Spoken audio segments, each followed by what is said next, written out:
Welcome to Views Media. May 9, 10, 11 తేదీలలో loop memorial peace temple director Elchuri Vidyasagar ఆధ్వర్యంలో Kakinada McLaren గ్రౌండ్స్లో నిర్వహించనున్న శాంతి ప్రార్థన మహోత్సవాలు విజయవంతం అయ్యేలా క్రైస్తవ సమాజమంతా జయప్రదం చేయాలని కాకినాడ సిటీ ఎమ్మెల్యే వనమాడి కొండబాబు పిలుపునిచ్చారు. సభలు నిర్వహిస్తున్న మెక్లారిన్ హైస్కూల్ గ్రౌండ్స్లో జరుగుతున్న శాంతి ప్రార్థన మహోత్సవాల ఏర్పాట్లను కాకినాడ సిటీ ఎమ్మెల్యే వనమాడి కొండబాబు పరిశీలించారు.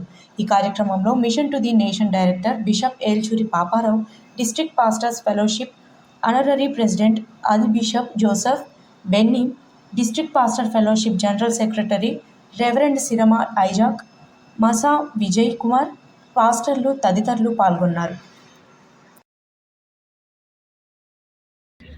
మన కాకినాడలో మెక్లారిన్ గ్రౌండ్స్లో రేపు 9, 10, 11 తారీఖుల్లో శాంతి ప్రార్థన పండుగలు కాకినాడలో జరగబోతున్నాయి. ఆ సందర్భంగా ఈరోజు మెక్లారిన్లో ఈరోజు పెద్దల గౌరవనీయులు ఏల్చూరి పాపారావు, అదేవిధంగా సాగర్ గారు ఆధ్వర్యంలో జరుగుతున్న సాగర్ గారు పెద్ద ఎత్తున కార్యక్రమం జరుగుతుంది. ఈ సభ ఇటువంటి సభలు గత ఎప్పుడో 16 సంవత్సరాల క్రితం జరిగింది. ఇటువంటి కార్యక్రమాలు మళ్ళీ ఇప్పుడు జరుపుకుంటామని చెప్పారు వాళ్ళు. అదేవిధంగా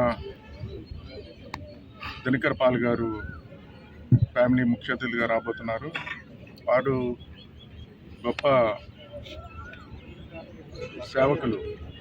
అదేవిధంగా సేవకులే కాకుండా ఆయన ప్రసంగం వినడం కోసం అనేక ప్రాంతాల్లో ప్రజలు కోరుకుంటూ ఉంటారు. అలాంటి వ్యక్తి మన కాకినాడ రావడం మనకి గర్వకారణంగా నేను భావిస్తున్నాను కూడా ఈ సందర్భంగా తెలియజేస్తున్నాను. ఆయన ప్రార్థన కోసం, దేవుళ్ళ కోసం ఎంతోమంది ఆయన దగ్గరికి వెళ్తుంటారు. అలాంటి వ్యక్తి మన దగ్గరకు వస్తున్నారు ఈ రోజున మనకి దేవుళ్ళని ఇవ్వడానికి.